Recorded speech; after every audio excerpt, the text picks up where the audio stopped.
Hi folks, Nella here with a bookshelf scavenger hunt. Now I was inspired by Stephanie E's video with the things to find on your scavenger hunt. Link to the video is in the description. And I thought, hey, I've got a lot of books. This could be fun. I love reading. I love hearing about other people's books, and I love sharing my experiences with books and books that I like. So, let's begin. Number 1, find an author's name or title with the letter Z in it. Well, I got one, and that is Dr. Zhivago. It's an English translation of a Russian story. This copy I have is the 7th printing from 1958. That's right, they had to reprint 7 times in 1 year. That's how popular this book is, or was. And interesting little trivia, it was actually released as a translation before being released in its original language.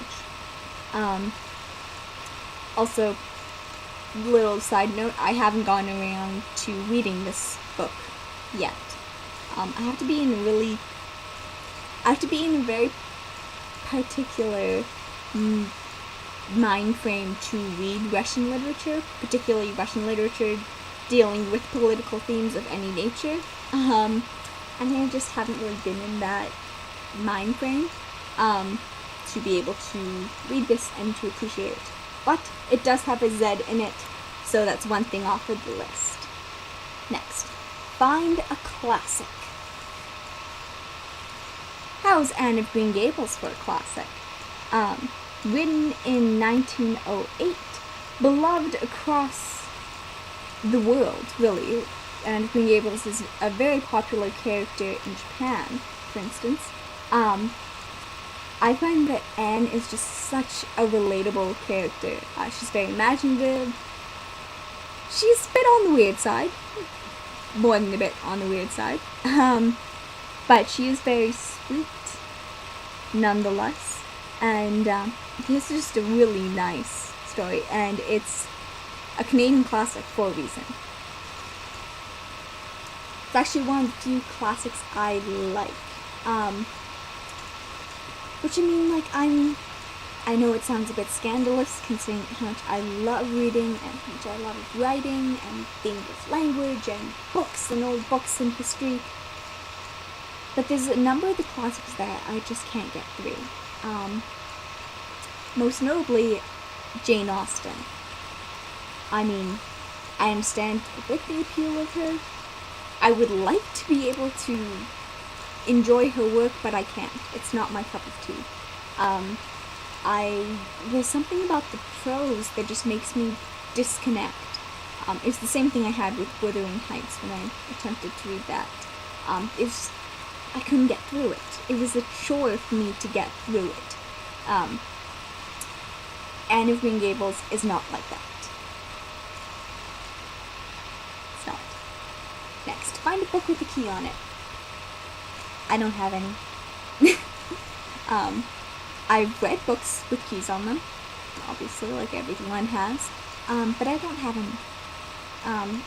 Probably because the books that I remember reading that had keys on their covers were young adult fiction, and frankly, I borrowed most of those books from the library to completely devour a series in a short period of time. I usually didn't end up buying the series because I enjoyed it once or twice, but it wasn't something where I could go back and keep rereading it. Next, find something on your bookshelf that is not a book. Okay, that's pretty easy. Let's go with probably the most obvious thing. My wall clock, which is not actually on my wall. It is on one of my bookcases in my room, being propped up by books. Because I just haven't hung it up. I don't know where I'm going to hang it up. It doesn't look right anywhere. But it's an awesome little clock. Come on. Let's go mushrooming? Heck yeah, let's go mushrooming. Find the oldest book on your shelf. Okay, I actually have two for this. I'm going to go with the first one, which is Parkman's The Oregon Trail. This book, the physical book I'm holding, is from 1913. However, the story was originally serialized in 1847 to 1849. So the story itself is older than the physical book. If we're talking about the oldest physical book, then that would be A School Anthology of English Poetry. How old would you guess this book is? Obviously it has to be older than 1913. This book is over 110 years old. It was made in 1901, and interesting trivia, the price there's listed on the front, 50 cents, is how much I got it for in 2005. Other interesting thing is the preface of this book. It talks about the difficulty of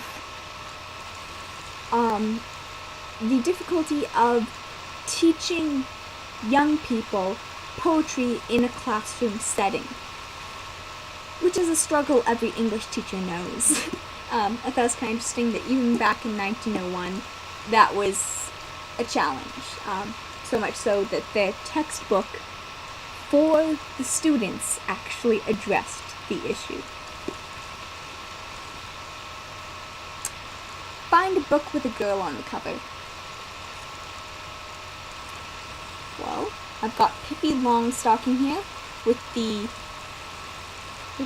main character herself, Pippi Longstocking, right on the front.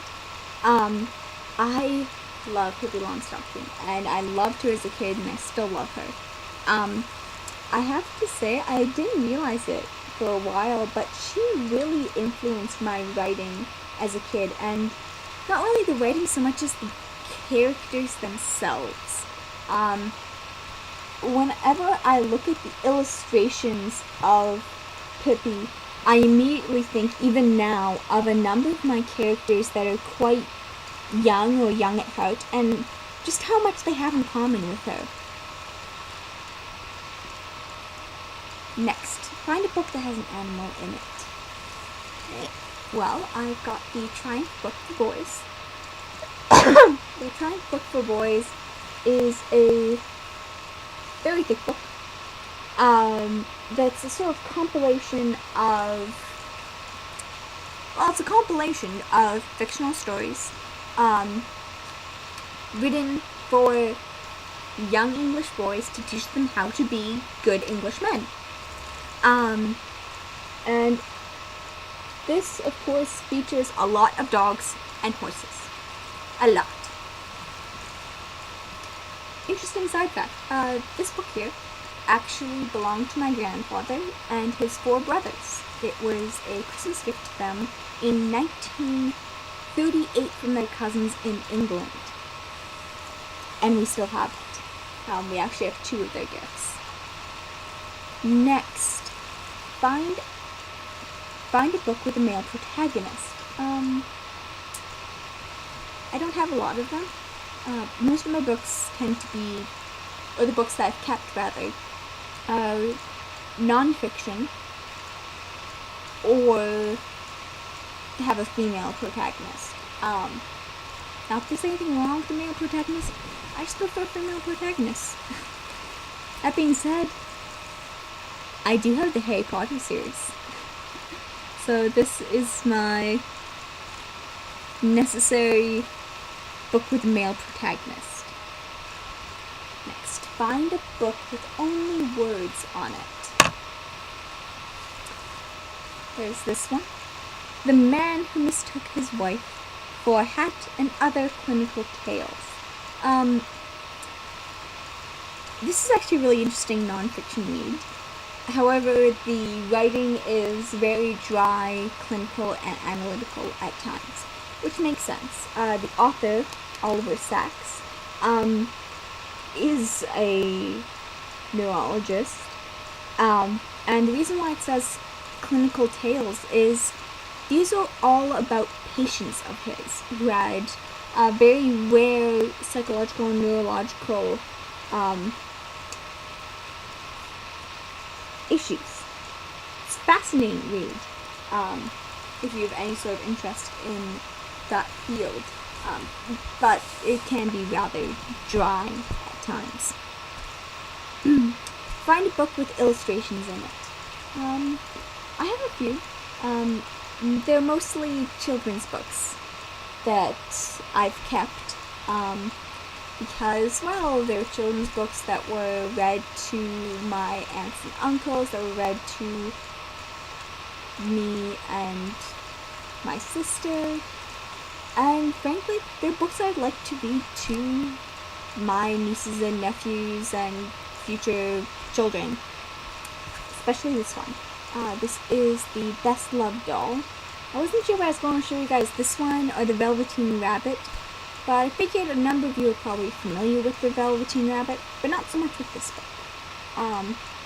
And this book also features toys being alive, but it's a very sweet story and has a much happier ending, I find, than the Velveteen Rabbit. And it has some very nice, simple illustrations. Find a book with gold lettering. Now, I thought for the longest time I didn't have one, but I do. And the reason it didn't immediately pop into mind is it's a fairly new book for me. And that is, as you see, shiny, look, gold. God's Secretaries, The Making of the King James Bible. That was actually given to me by Letha, my Anglican grandmother. And it's a fascinating read. I love history. I love history so much. And Jacobean England was such a different world than pretty much anything else I've ever read. That it's a very interesting story. And it has a very nice cover with gold. Gold always looks classy. Next, find a diary, true or fictional. I don't have any. For the simple reason of I do not like that style of book. I read Dracula in elementary and junior high. I read a lot of diary format stuff in junior high and in young adult novels, but I don't like the limitations of the diary format. I don't like how a lot of authors don't stick to the limitations of the diary format, and I find it very hard personally to suspend disbelief, to believe that someone in these extraordinary situations is going to be making the time to take a few hours of their day to write all about what's happened to them in that day. I haven't tried to keep a diary on and off for, 11 years now, possibly more than that. I kind of realized that for me it doesn't seem believable. The closest thing I have to a diary format book would be a very cool book that I wanted to show you guys, which is Heralds of Empire by A.C. Lount. And it's a fictionalized memoir. It actually says the inside is done to look a little bit older. And it says, Heralds of Empire, being the story of one Ramsay Stanhope, lieutenant to Pierre Radisson in the northern fur trade. This book is from 1913, by the way. It really does not show its age. You would never guess that this is over 100 years old. It's a really, really good, solid book. And it is. It's written as Stanhope's fictionalized account of his adventures once he's finished them. It's an interesting read. It's kind of a fictionalized account of a character's semi-fictionalized account, if that makes sense. It also has a very interesting dedication. Is dedicated simply to the New World nobility. Not sure if you guys can see that. Probably not. There we go. And there's like no explanation in the book, really, by what they mean by that. So I always thought that was kind of interesting. Next, find a book written by someone with a common name like Smith. I don't have any books by Smith. I do have a book by Davidson. I have this one, which is, there we go, The Golden Cobbler and Other Stories. It's a children's story. It's children's stories. I actually didn't read these when I was a child. This was actually a book I got from my grandmother when I was helping her clean out some old books. And I thought, hey, that looks like that might be interesting. At the very least, it has some cool illustrations. And the author has a common name. Next, find a book that has a close-up of something on it. Let's see, a close-up of something on it. How's this for a close-up? This is The Perfect Nazi by Martin Davidson. See, Davidson is common enough. And it is a gripping story. It's nonfiction. And it's just, I literally could not put down this book until I finished the next section. And then the next section, and then the next section. And the same thing happened to my parents. They just had to keep reading it. It does get uncomfortable at times, though. Not just because of the subject matter, obviously. Nazis are uncomfortable subject matter, but you feel uncomfortable for the author. Because the titular Perfect Nazi is his own grandfather. And you feel uncomfortable that such a nice person, a nice Martin Davidson, is having to uncover this dark underbelly to his own family and to his own family members. But it's a very good book. If you're interested in that sort of stuff, I would highly recommend it. Next, find a book on your shelf that takes place in the earliest time period. Now, I have some generalized history books, but I decided to go for something a bit more specific. The Time Traveler's Guide to Medieval England. I also highly recommend this book. It's written like a travel guide to a foreign country, only it's about a foreign time period. And it really addresses all of those everyday sort of things that you would encounter that a lot of traditional history books would just gloss over or ignore. Next, find a hardcover book without a jacket. Now I've got one. The Science of Discworld. If you enjoy fantasy novels, and you enjoy kind of playing with words, I would highly recommend Terry Pratchett's writing, especially the Discworld series. Next, find a teal or turquoise colored book. Ghosts of London, which isn't actually about ghosts. It's about old traditions in London that were dying out prior to the Second World War. This book was published after the Second World War. It's an interesting read. it's kind of, the book itself is a period in history, and it's talking about the death of these old traditions from another time. Next, find a book with stars on it. That would be Prisoner of Azkaban. Now, you can't really see it, but there are some stars around the moon. They're really small, but this is the closest thing I had.